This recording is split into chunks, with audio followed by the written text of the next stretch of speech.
निरंजन प्रभु की वाणी तू सुन ले रे नादान। निरंजन प्रभु की वाणी तू सुन ले रे नादान।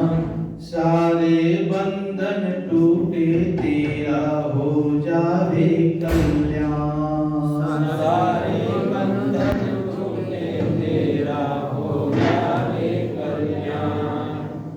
गुरु मानव सम जो जन लखते। गुरु मानव सम जो जन लखते। गुरु मानव सम जो जन लखते। गुरु मानव सम जो जन लखते। जाय नरक में फिर फिर मर के।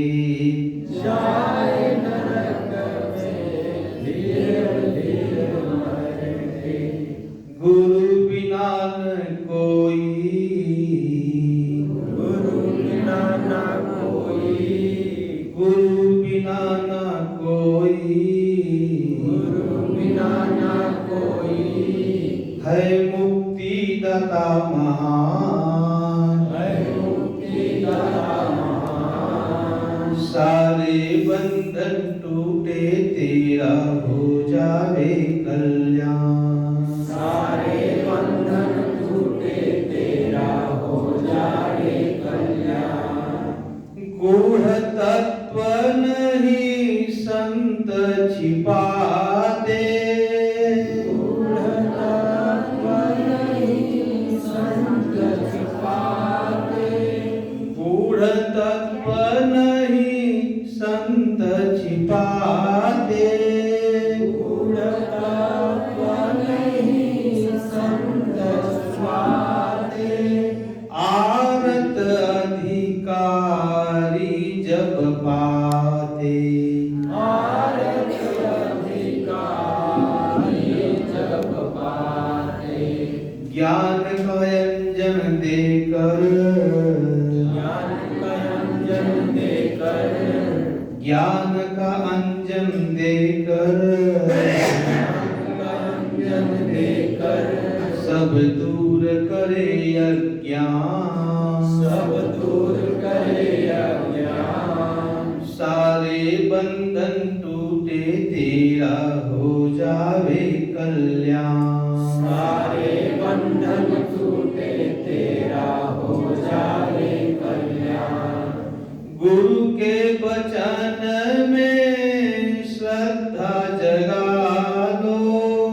गुरु के वचन में श्रद्धा जगा लो। गुरु के वचन में श्रद्धा जगा लो। गुरु के वचन में श्रद्धा जगा लो। और साधन से मन को हटा लो। और साधन से मन को हटा लो। और साधन से मन को हटा लो। और साधन से मन को हटा लो। मन को बस में करके। मन को बस में करके। मन को वश में करके। मन को वश में करके। तू कर ले अपना ज्ञान। तू कर ले अपना ज्ञान। सारे बंधन टूटे तेरा हो जावे कल्याण। सारे बंधन टूटे तेरा हो जावे कल्याण। आत्म अनुभव परम सुख जानो। आत्म अनुभव परम सुख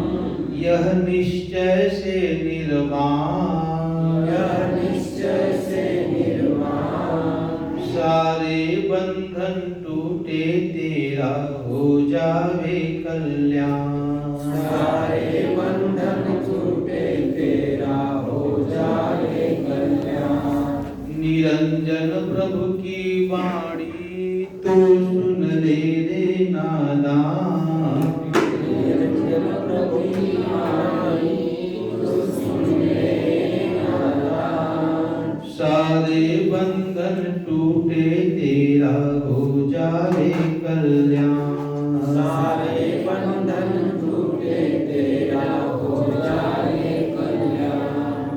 बोले सतगुरु भगवान की जय।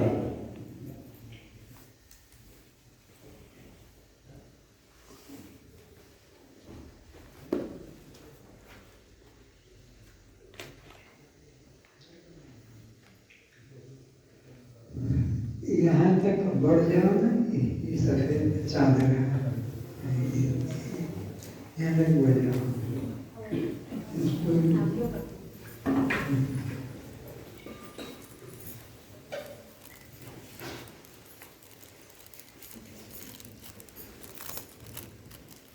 और एक फीट उसको आगे करो।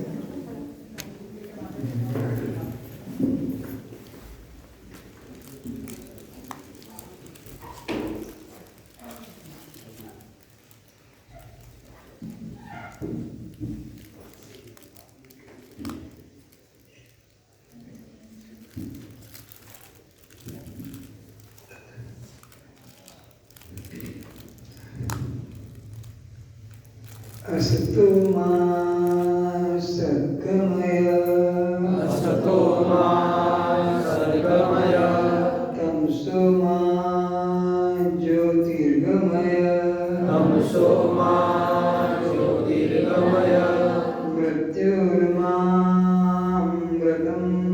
गमय, मृत्युर्मामृतं गमय।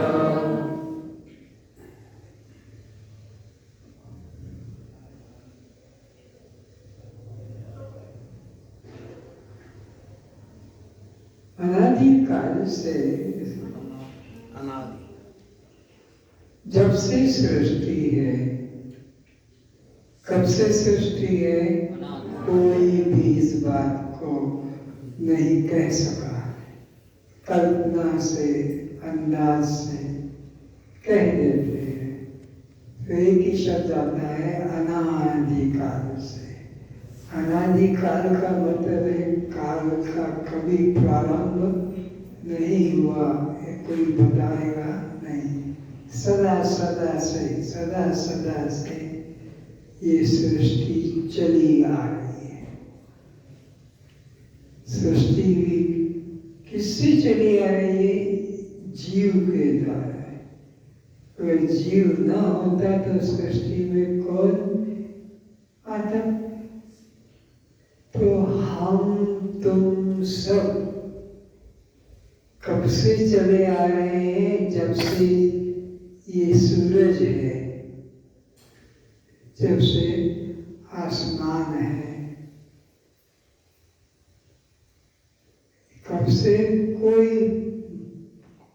इसका निश्चित खबर नहीं देता। अनादि। तो क्या हुआ? हम अपने वास्तविक स्वरूप को बस नहीं पहचान पा रहे। हमारा जो सत्य स्वरूप है, हमारा जो सनातन स्वरूप है, हमारा जो नित्य स्वरूप है, उसे नहीं जान पाते।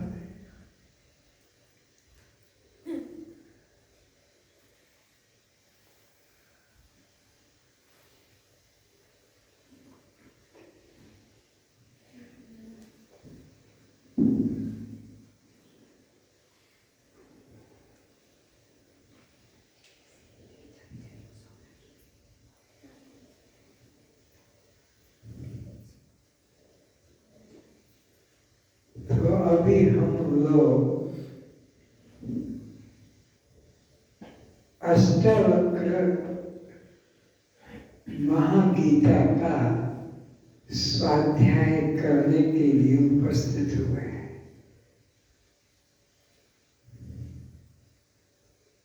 अष्टावक्र कौन है, क्या है, कहाँ है, इस संबंध में हमें थोड़ी जानकारी होना चाहिए। नाम तो प्रसिद्ध है अष्टावक्र, और अष्टावक्र का नाम का अर्थ है जिसका शरीर 8 अंगों से टेढ़ा विकृत हो। दुनिया में सब तरह के नाम हैं। कृष्ण को त्रिभंगी लाल भी कहते हैं, 3 अंगों से टेढ़े को, क्योंकि इनकी एक हाथ इधर मुड़नी जाती है और टांग इधर है, तो वो त्रिभंगी लाल है। ये अष्टावक्र लाल क्यों हो गए, उसका इतिहास है, उसे हम शुरू करते हैं। अष्टावक्र ऋषि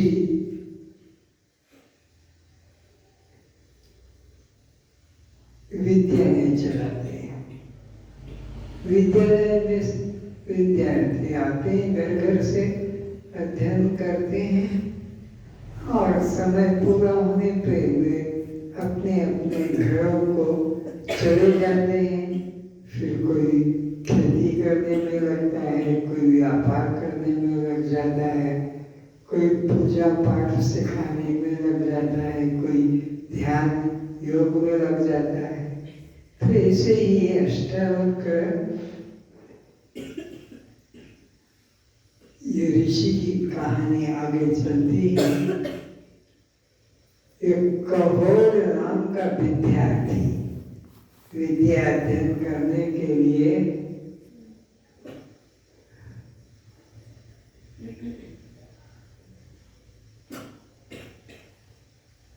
विद्यालय में आया, और विद्यार्थी भी पढ़ रहे हैं, अच्छी चरित्र वाले, क्योंकि ब्रह्म विद्या हर एक को प्राप्त नहीं होती है।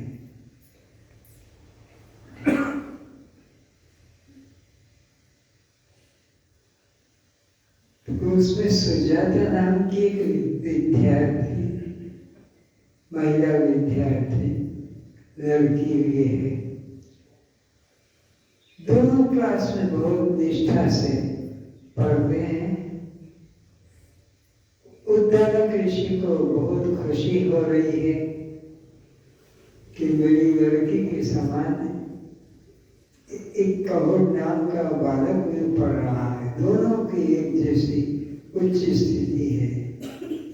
पिता का यह उद्देश्य होता है कि मेरी लड़की अच्छे लड़के से संबंध कर तो जीवन सुखी हो जाएगा, आनंदित रहेगा, दुख नहीं होगा। ये तो ज्यादातर पिता के पास, माँ के पास ससुराल की दुखद कहानी चलती रहती है। वो अपनी बेटी के लिए बहुत चिंतित रहते हैं कि मेरी बेटी को यह सुख नहीं दुख दे रहे हैं।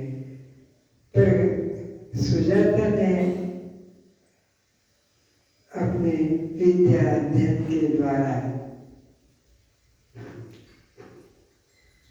कहोर विद्यार्थी का मन आकर्षित कर दिया।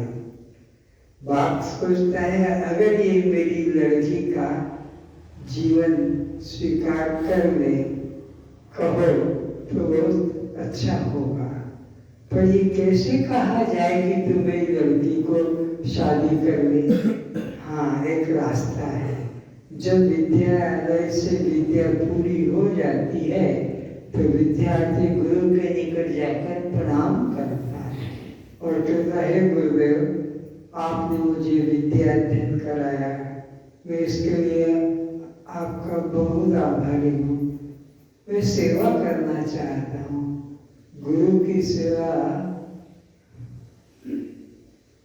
करने से ही सफलता होगी।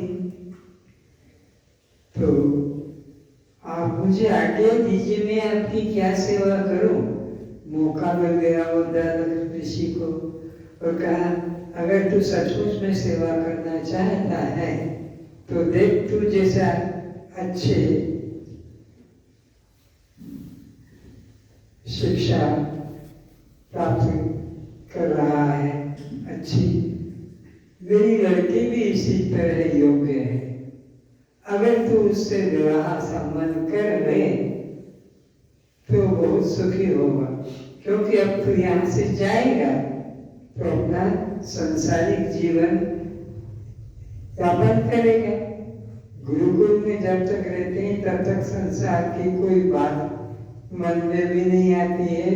पिता के घर में भी वो विद्यार्थी नहीं जाता है, गुरुकुल में रहते हैं। तो कबूल ने कभी सोचा भी नहीं था, क्योंकि मेरी गुरु बहन गुरु भाई इसी तरह विद्यालय में पढ़ते हैं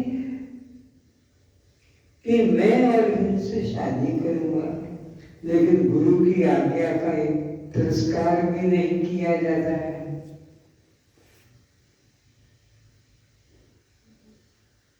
जिसने आपका आदेश में स्वीकार करता हूँ। कबूल बालक और सुजाता पति पत्नी के रूप में गुरुकुल में हो गए। भोजी दे दी गई सब विद्यार्थियों के साथ। सबने देख लिया कि कबूल हमारा विद्यार्थी जो पास में साथ में था, शादी हो गया। तो घर में से कुछ खाने का सामान जो बना था भोजी में, वो लेकर अपना गांव गए। कबूल के पिता माता का देह समाप्त हो चुका था, क्योंकि ये तो 12 साल से गुरुकुल में आके रह गया था। पता भी नहीं, कभी घर जाने का कोई कारण नहीं होता था। विद्या पूरी होकर ही विद्यार्थी घर जाता था।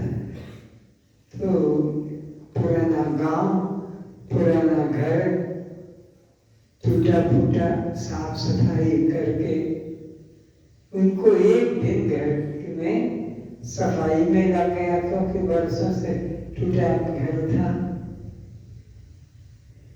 अब कबूल और सुजाता बैठ गए, विचार कर रहे हैं कि अब हम क्या करें। जीवन निर्वाह के लिए कुछ तो साधन करना होगा। भीख मांगे उचित नहीं, खेती करें बहुत जंजाल है, व्यापार करें बहुत ऊंचा नीचा, सस्ता महंगा झंझट है। तो विचार आया कि जो विद्या हम पढ़ के आए हैं, इसी विद्या का प्रचार करें तो अच्छा है। गांव के बच्चे आएंगे पढ़ने और उनके माँ बाप अपने आप हमारे लिए कोई दूध दे देगा, कोई आटा दे देगा, कोई चावल दे देगा, कोई चना दाल दे देगा, मूंग दाल, और कोई सब्जी है वो दे देगा, हमारा काम चल जाएगा। ऐसा निश्चय करके घर घर जाकर खबर कर दी, जैसे तुम लोगों ने खबर कर दी कि यहाँ वेदांत पढ़ाया जा रहा है, जिनकी रुचि है आए। और विद्यार्थी आकर बैठ गए। तो आचार्य बन गए कौरव ऋषि, कौरव मुनि विद्यार्थी, और सुजाता अपना घर का काम चलाती।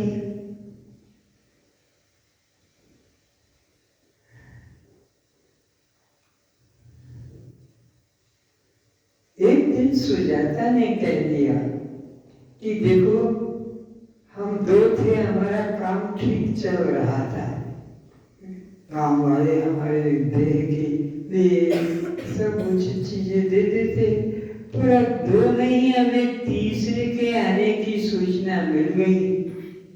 अब हमारे घर में एक तीसरा है जीवात्मा प्रकट होने जा रहा है, तो इतने धन से काम नहीं चलेगा, कुछ और अर्जित करो, कुछ और अर्जित करो। कहोड़ ने सुन तो लिया पर ध्यान नहीं दिया।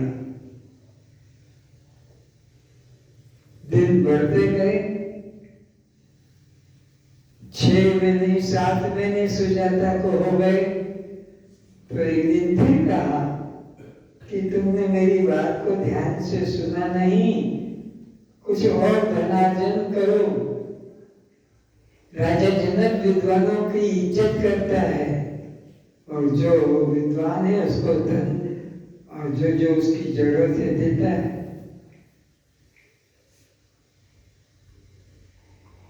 तो इधर ये पढ़ाने में ध्यान था, उस और ध्यान नहीं था।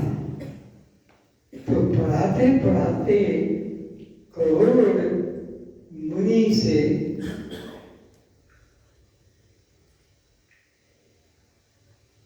परमात्मा को जानना होगा, ऐसा वाक्य निकला। द्वैत संबंध में कि वो और है और तुम और हो। तो सुजाता के गर्भ में जो 7 महीने का बच्चा हो गया था, उसने वहीं से चिल्लाकर कहा, पिताजी तुम गुरुद्रोही हो, इसका तुम्हें दंड भोगना पड़ेगा। तुम जो विद्या पढ़ के आए हो वो नहीं पाए हो। हमें उद्दालक ऋषि ने अद्वैत ब्रह्म का उपदेश दिया कि ब्रह्म एक है, नेह नानास्ति किंचन किंचित भी, एक मिट्टी के कण जैसा भी कुछ अन्य नहीं।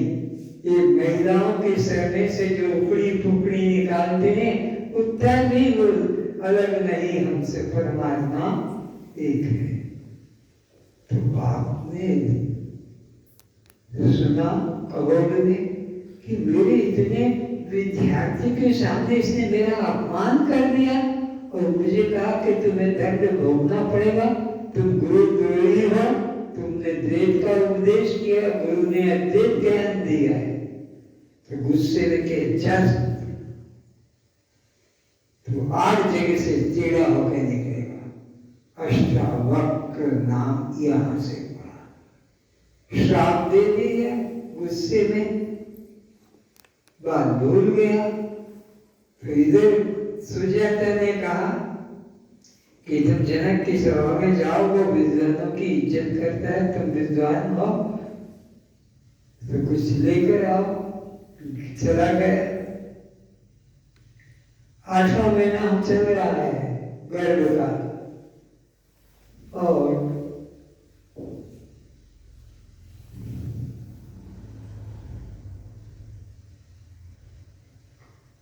वहां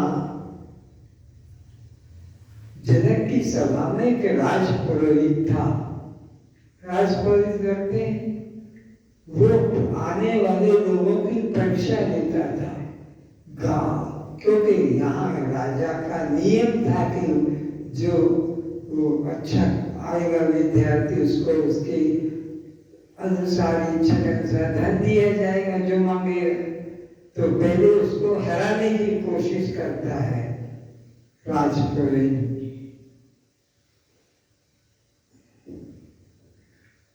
ये हार गया, कौन हार गया।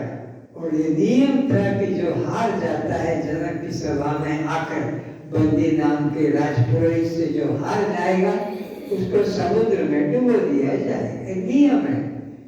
तो कई धन के प्रलोभन में इच्छा से आते थे, और वहां वो राजपुरोहित से साक्षात करना पड़ता था, और वो हार जाता था तो उसको नियम से समुद्र में या नदी में डुबो दिया जाता था, और कोई रास्ता नहीं था। कौन हार गया, विद्वान होते हुए भी हार गया राजपुरोहित से।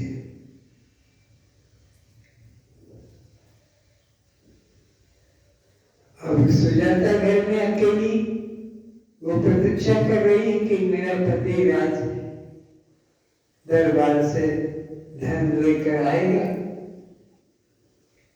जनक ने चिट्ठी लिखकर पहुंचा दी सेवक के द्वारा कि ये कौरव के घर सुजाता को चिट्ठी दे दो, और उसने लिख दिया कि तुम्हें राज की तरफ से, खजाने की तरफ से आपको धन दिया जाएगा जीवन निर्वाह के लिए जो चाहिए, पर तुमको अब तुम्हारा पति नहीं मिल सकेगा क्योंकि वो यहाँ पर हार गया है राजपुरोहित बंदी के द्वारा।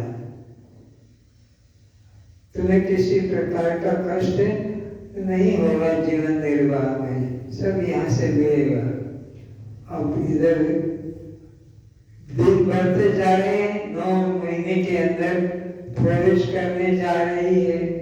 चिंतित थी, अकेली क्या करूंगी, तो वो अपने बाप के घर चली गई।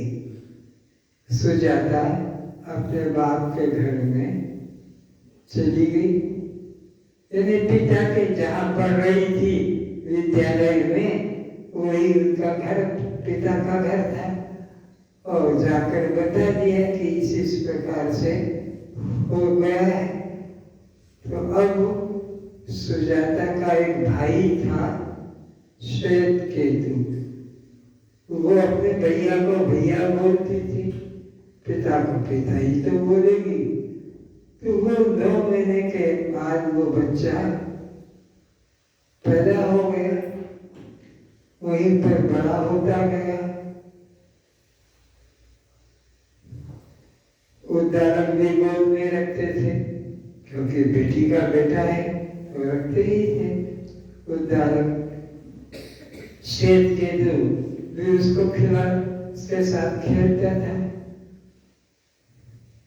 तो जैसे वो श्वेत केतु बहन कहता था, सुजाता को बहन थी तो बहन ही कहेगा, ये भी उसके साथ साथ बहन बोलने लगा, दीदी बोलने लगा। पिता को वो अपना पापा कहता था, ये भी कहने लगा। एक दिन क्या हुआ,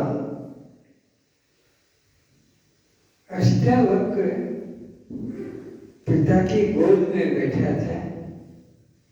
पिता यानी वो क्या, माँ का बाप, अष्टावक्र की माँ सुजाता का जो बाप था उसके गोद में बैठा था। श्वेत केतु बाहर से आया कहीं से और हाथ पकड़ के ऐसा पकड़ यहाँ से, ये मेरे बाप की गोद है, मैं बैठूंगा, तेरे को बैठना है तेरे बाप की गोद में। वो जेल में पड़ा है जनक की, जा वहां।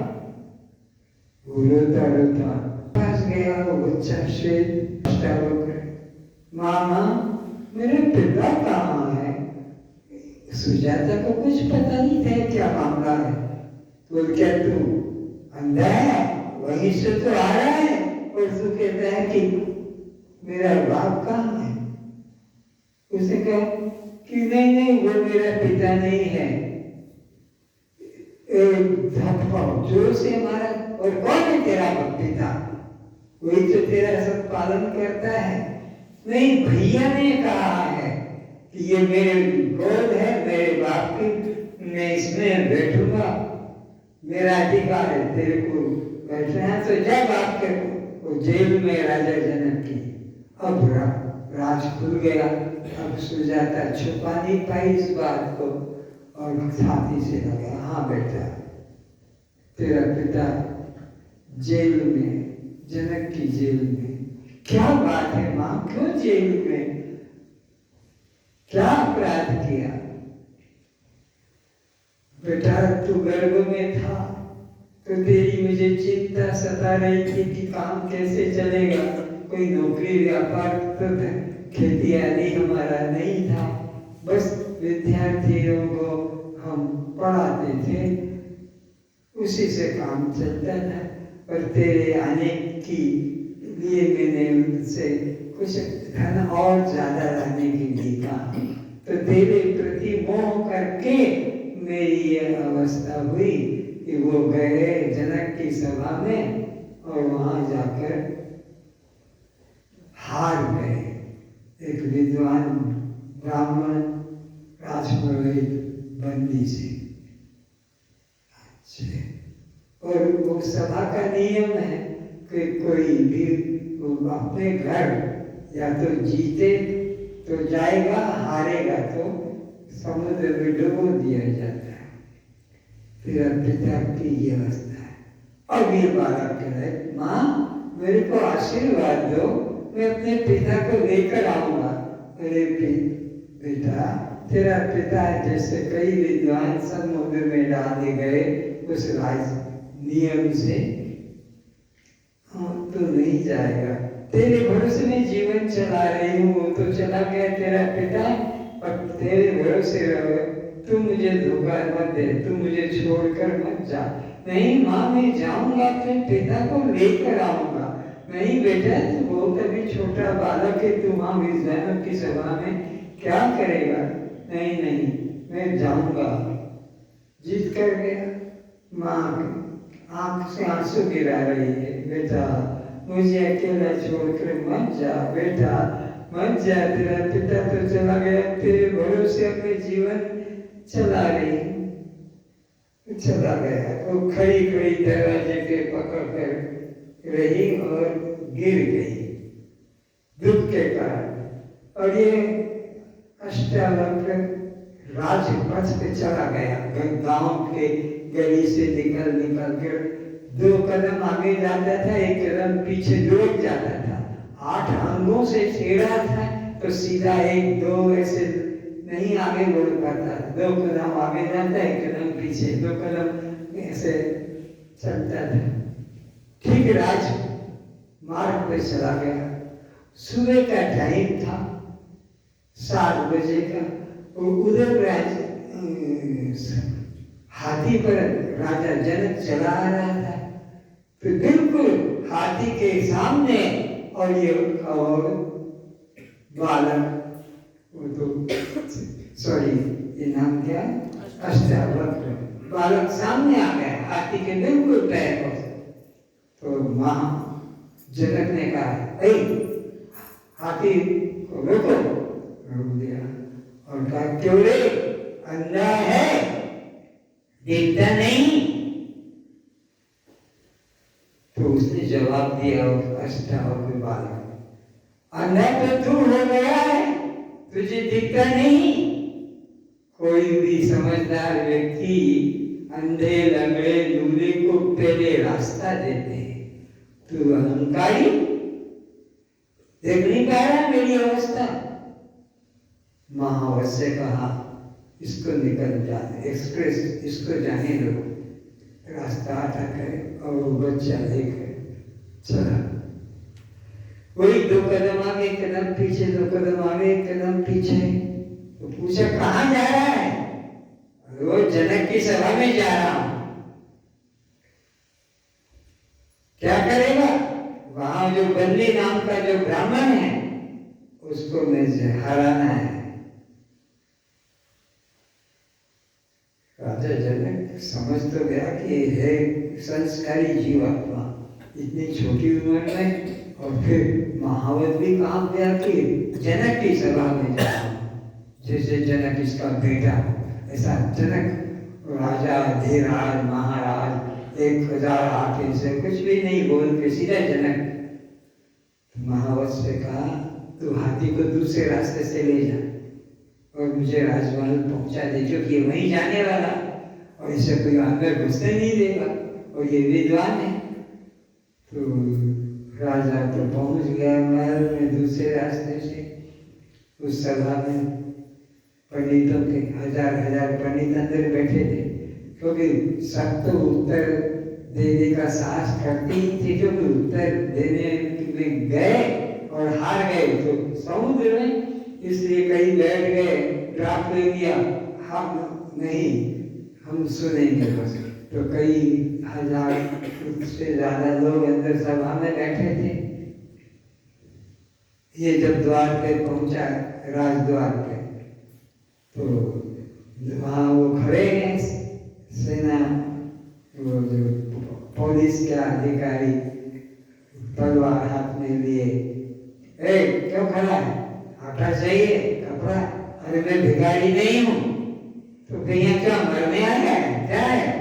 और मुझे अंदर जाना है, अंदर वहाँ विद्वानों की सभा में तू क्या करेगा? बोले मैं वहाँ उपदेश करूँगा।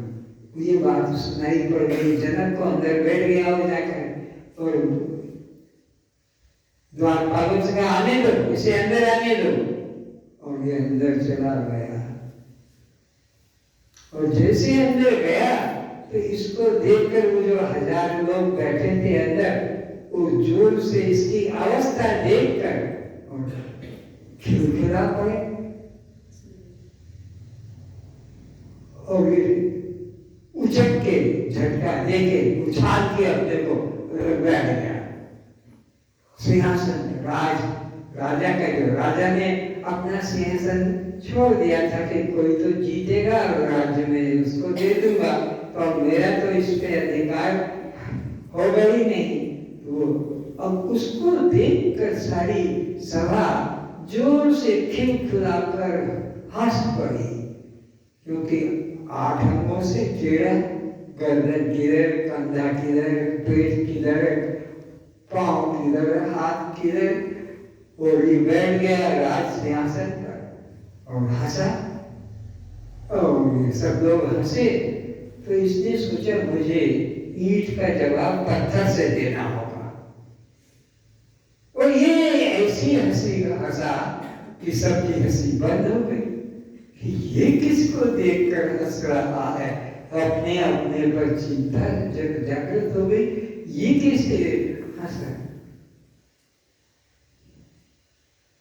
तो जनक खड़ा हो गया, महाराज पहले तो आप यहाँ आकर बैठ कैसे गए? ये सिंहासन तो राजा का है, और ये उसको ही मिलेगा जो यहाँ सभा में जीत जाएगा, मेरे प्रश्न का उत्तर जो देगा। जनक प्रश्न करते थे और सभा में जो आते थे विद्वान पंडित उत्तर देते। जनक के तरह ठीक नहीं, बस समुद्र में डाल दो। तो आप यहाँ बैठ कैसे गए? मैं, तू कौन है? बोले मैं ही जनक हूँ। अच्छा, तो तेरा क्या प्रश्न है?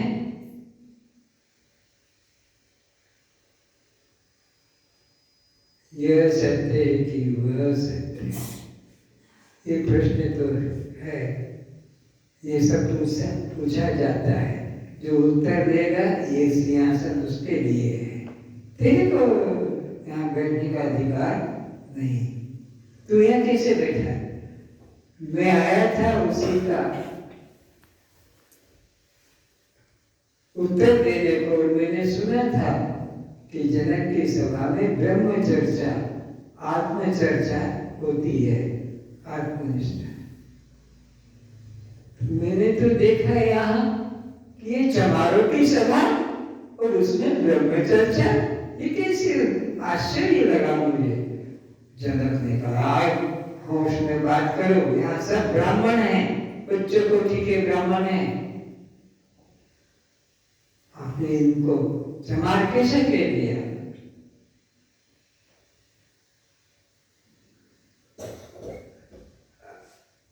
तो उत्तर जब मैं अंदर आया तो ये मेरे को देख कर सब हंस पड़े, क्योंकि मेरा अंग शरीर पर विकृत है ना, इसीलिए।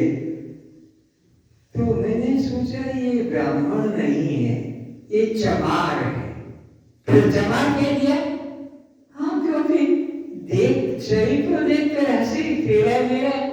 अगर ये आत्मदर्शी होते तो आत्मा तो कहीं से तेरा मेरा होता नहीं, ये जरूर चमार लोग। फिर चमार कह दिया।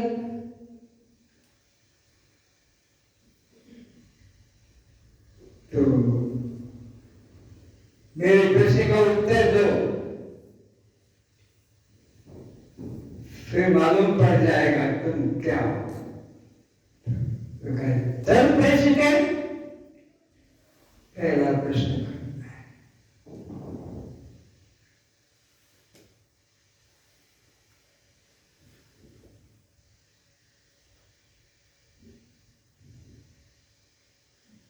वो कौन है जो खुली आंखों से सोता है? वो कौन है जो पैदा होकर अचल रहता है? वो कौन है जो निरंतर गतिशील है? जनक ने प्रश्न की गोचार कर दी। अब ये बालक कहता है ये प्रश्न बच्चों ने करता, शर्म दिया तेरे को? राजा जनक कहता उत्तर दे, पता लग जाएगा। तो सुन ले, ये मछली है जो खुले आंखों से सोती है, ये नदी है निरंतर गतिशील है।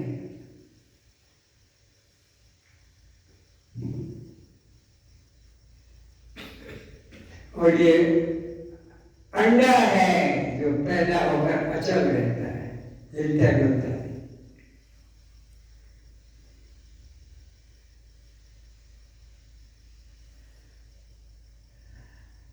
इस तरह से अष्टावक्र ने उस सभा में कहा, वो कौन है बंदी, खड़ा कर मेरे सामने। बंदी को खड़ा किया, आप हैं। प्रश्न कर दिया इसने।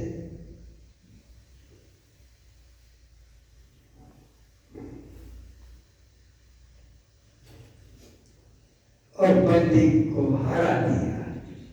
बंदी निरुत्तर हो, चुप हो गया, मैं आपके प्रश्न का उत्तर नहीं दे सकता। तो इस सभा का नियम है।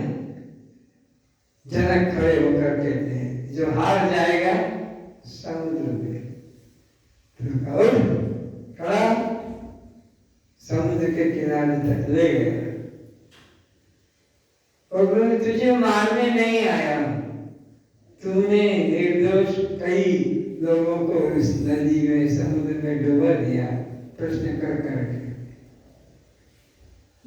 विद्या का फल ये नहीं है हत्या, विद्या विनय संपन्न होना चाहिए।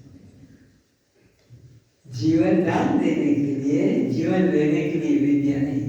विद्या विनय संपन्ने ब्राह्मणे गवी स्थिने सुनिचेव वाक्य च पंडित समदर्शन। गीता के 5 अध्याय के 18 श्लोक में स्पष्ट किया।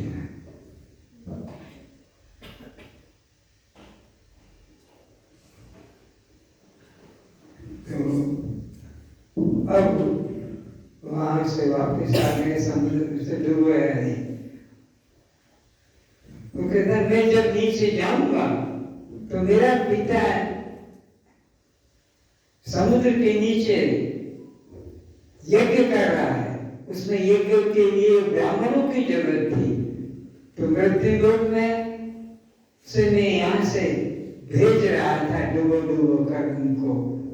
यज्ञ मेरा बाप का पूरा हो गया, अब मैं नीचे जाऊंगा समुद्र के अंदर और वो एक ही ब्राह्मण जिनको हराया था सब में आएंगे। तो वैसा ही हुआ, वो बंदी राम को डुबाया गया, वो पानी में समुद्र में डूबा और अंदर से पाताल लोक से एक एक ब्राह्मण जिनको हरा कर भेजा था वो बाहर आने लगे और अपना घर जहाँ जहाँ जिसका था वहां लौटने लगे। तो कहोड़ भी निकला, कहोड़ भी तो डूबा था ना, याद है ना, कहोड़ को डुबाया था। तो उस कहोड़ ने सोचा मेरे बेटे के अलावा और कोई नहीं हो सकता है इस बंदी को हराने वाला। इस बंदी को हराया है तब ये सब लोग नीचे से ऊपर आ रहे हैं, मेरा बेटा ही होगा। और जाके कहोड़ उसके चरणों में गिर गया बिना जान पहचान के। ये गर्भ में था और ये राजा जनक की सभा में आकर धन के लिए और हार गया था। तो इसने तो शक्ल भी नहीं देखी थी कि मेरा कौन सा बेटा है और कैसा इसका रूप है, लेकिन सोचा कि ये होगा न हो, क्योंकि गर्भ में था। तभी मेरे को सब विद्यार्थियों के सामने इसने कहा तुम गुरुद्रोही हो, तुमने द्वेष का प्रतिपादन किया द्वेष के बजाय, तो इसने मेरे को वहीं हरा दिया था, तो जरूर ये मेरा ही बेटा होगा। और जाकर प्रणाम किया, बोला नहीं पिताजी मुझे क्षमा करो, मैं आपका पुत्र। और इस तरह से राजा जनक ने उसको राजगद्दी पर बिठा दिया। किसको? इस अष्टावक्र को, और गले में माला पहना दी, राजा की होने का प्रमाण कर दिया। और अब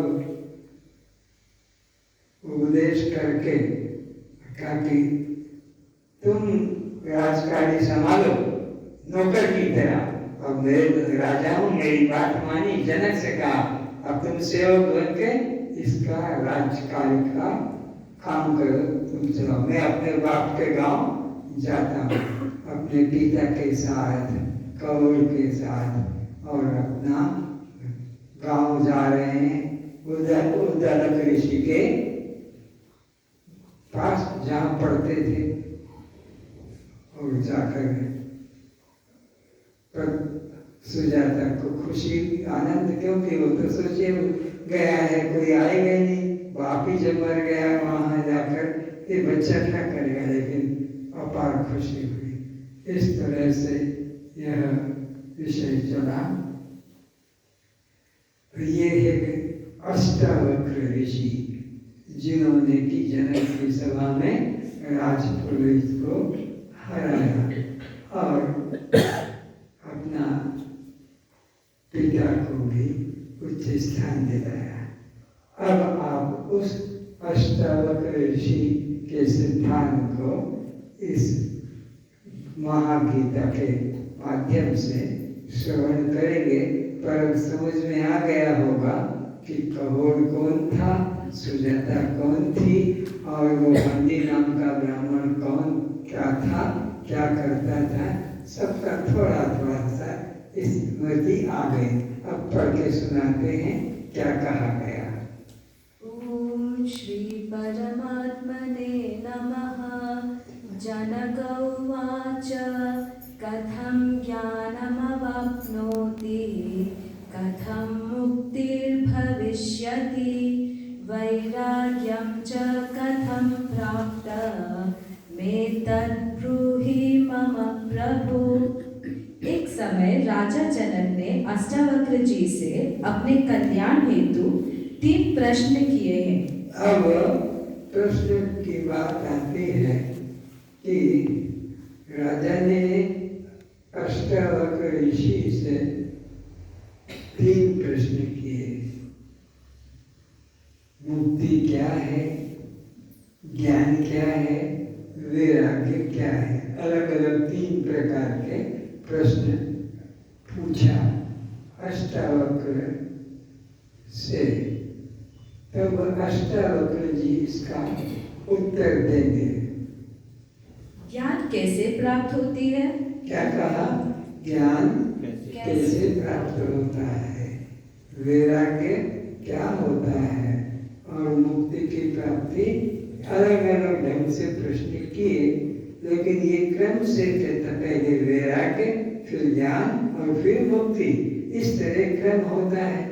पहले मुक्ति कैसे होती है, फिर ज्ञान कैसे होता है, वैराग्य। तो ऐसे प्रश्न को क्रम से सुने। ज्ञान कैसे प्राप्त होती है, मुक्ति कैसे होती है और वैराग्य कैसे प्राप्त होता है, यह मुझे बताने की कृपा करें। एक बार राजा जनक को अपने पूर्व जन्म के पुण्य कर्म के फल स्वरूप अपने मानव जीवन को धन्य करने की इच्छा जागृत हुई, परंतु इस भवरोग से मुक्ति दिलाने वाले तो सद्गुरु व उनके उनके द्वारा प्राप्त आत्मज्ञान ही एकमात्र औषधि है, और यह जीव अपने द्वारा किए कोटि कर्मों से कभी भी जन्म मरण रूप दुखों से मुक्ति नहीं हो सकेगा। ऐसा राजा जनक अपने धर्म सभाओं में अनेकों पंडितों से श्रवण कर चुके थे।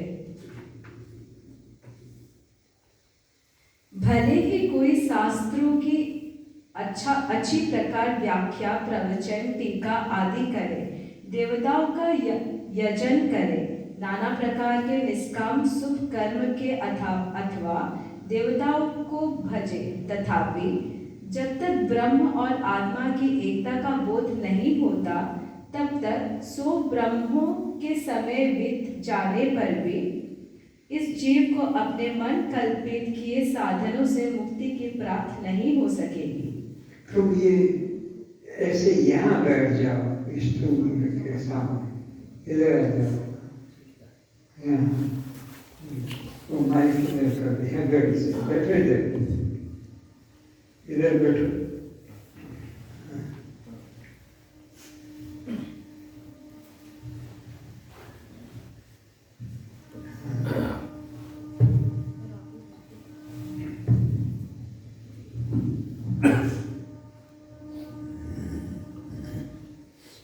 आपको मेरी आवाज से सुनाई पड़ी पीछे?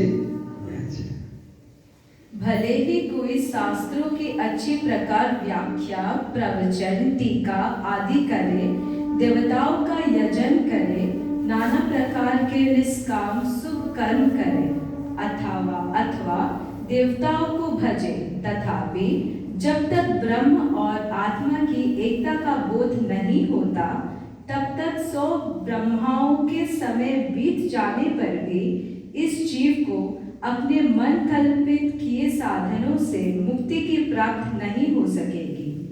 जब तक जीव को सत्य ज्ञान की प्राप्ति नहीं होती है, तब तक यह कल्याण को प्राप्त कितने जीवन, कितने संसार, कितने प्रलय हो गए, कभी कल्याण नहीं होगा। कल्याण कब होगा? जब जीव को अपने स्वरूप का सत्य ज्ञान होगा कि मैं यह देह जन्मने मरने वाला शरीर में नहीं हूँ। एक को हर श्वास में ये जग जाना ये चाहिए कि यह जन्मने मरने वाला शरीर जो है हाड़ मांस का पुतला, यह विकारी शरीर में नहीं हूँ। मैं तो निराकार निर्विकार दृष्टा साक्षी और चैतन्य आत्मा, ये भाव ही अंतिम